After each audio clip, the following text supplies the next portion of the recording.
રાજકોટ કોંગ્રેસના પૂર્વ ધારાસભ્ય ઇન્દ્રનીલ રાજગુરુ દ્વારા લોકજાગૃતિ માટે ટીઆરપી અગ્નિકાંડ પીડિત પરિવારોને લોકમેળામાં એક સ્ટોલ આપવા બાબતે પત્રકાર પરિષદ યોજી.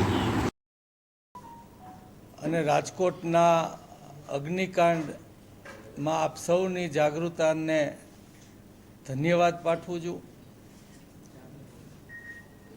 ખાસ કરીને ભ્રષ્ટાચારમાં ગળાડૂબ ભાજપ કોર્પોરેશન પંચાયતથી લઈ અને દિલ્હી સુધી ટ્રિપલ એન્જિનની સરકારના કારણે ગુજરાતમાં અનેક કાંડો બને છે. એ પછી સુરતનો હોય, બરોડાનો હોય, રાજકોટનો હોય, મોરબીનો હોય, પાલનપુરનો હોય, જેમાં લોકોનું જીવન ખતમ થઈ જાય એવી નેગ્લિજન્સીને પણ આ ભ્રષ્ટાચાર ભૂખી સરકાર, આ ભ્રષ્ટ ભાજપ એની હદ વળોટે છે. અને એને ઉજાગર કરવા માટે અમે સતત પ્રયત્નશીલ છીએ. અને છતાં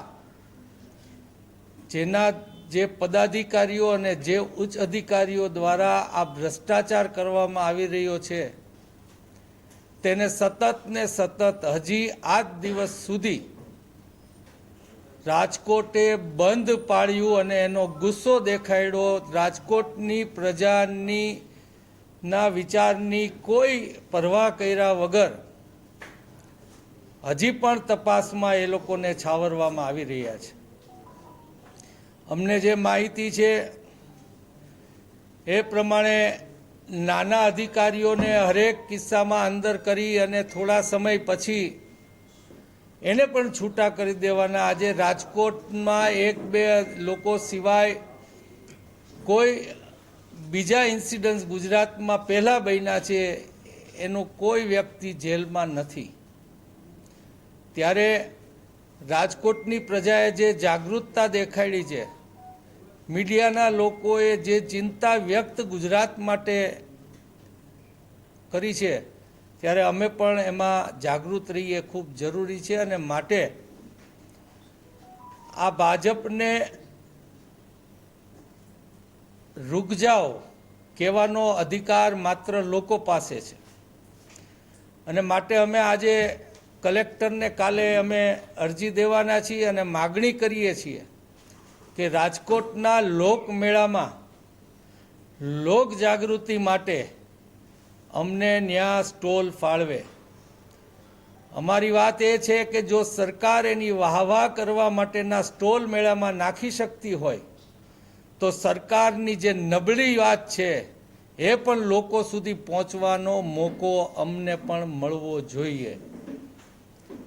આવતા દિવસોમાં જ્યાં જ્યાં સરકારી જાહેરાતો, અને અમને ખ્યાલ છે કે આ અગ્નિકાંડ ભૂલાવવા માટે નવી નવી વાતો મેળામાં એ લોકો મૂકશે, ત્યારે લોકોને પણ યાદ રહેવું જોઈએ, લોકોએ પણ જાગૃત રહેવું જોઈએ. ને લોકોને મારી વિનંતી છે કે તમે પાનના ગલ્લે હોય કે કોઈ પાર્ટીમાં હો કે ઘરમાં બેઠા બેઠા ચર્ચા થતી હોય એનો અવાજ સરકાર સુધી પહોંચતો હોય છે, ત્યારે આ અગત્યનું એટલા માટે છે જેટલા જીવ ગયા એને તો આપણે પાછા નથી લઈ આવી શકવાના, પણ કોઈક દિવસ કોઈ પણ વ્યક્તિના આત્મજનનું આવી રીતના ગુજરાતમાં ભ્રષ્ટાચાર માટે બેદરકારી રાખી લોકોની જાનની પરવા કર્યા વગર જે પ્રકારે બધા કાંડ થાય છે એ કાંડ ન થાય એના માટે પણ લોકોની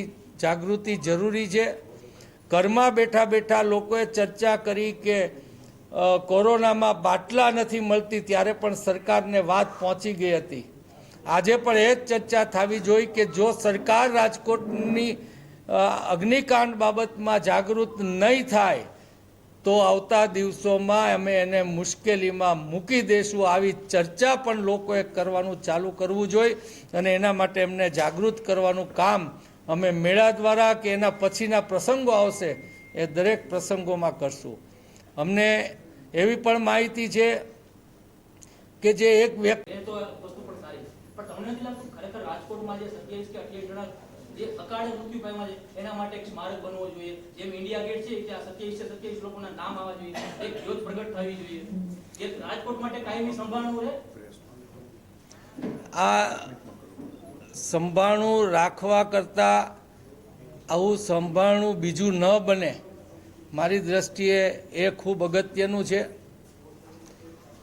સરકાર આ બધું જ કામ તમે જે કહો છો એ સરકારે કરવાનું હોય, પણ સરકાર જે ભાવનગરની રથયાત્રામાં એક ફ્લોટ પણ સહન નથી કરી શકતી એ તમારી ડિમાન્ડ મુજબનું કરવાનું વિચારે એ અશક્ય લાગે છે. આ નિંભર અને નિષ્ઠુર સરકાર છે. જનરલભાઈ, કદાચ આ માટે તમને સ્ટોલ ન આપે તંત્ર, તો પછીની શું કાર્યવાહી? અમે પત્રિકાઓ દ્વારા કોંગ્રેસના હરેક કાર્યકરે મહેનત કરી અને લોકજાગૃતિનું કામ કર્યું છે. લોકોને અમે જણાવવા માગીએ છીએ કે તમે ઝડપથી ભૂલી જાઓ એવો પ્રયત્ન કલેક્ટર પણ કરી રહ્યા છે. એ દુઃખદ છે. કમસે કમ એ લોકોને ખ્યાલ આવશે અને અમારો સંપૂર્ણ પ્રયત્ન એ કરવાનો અમે કરશું. અને બીજા પણ રસ્તાઓ છે જ્યાંથી અમે લોકોને જાગૃત રાખી શકીશું, પણ અમે એક પણ જગ્યાએથી લોકોને જાગૃત કરવાનું ચૂકવા માગતા નથી. આપ પોતે રૂબરૂ પીડિત પરિવારોને મળ્યા છો, કારણ કે હવે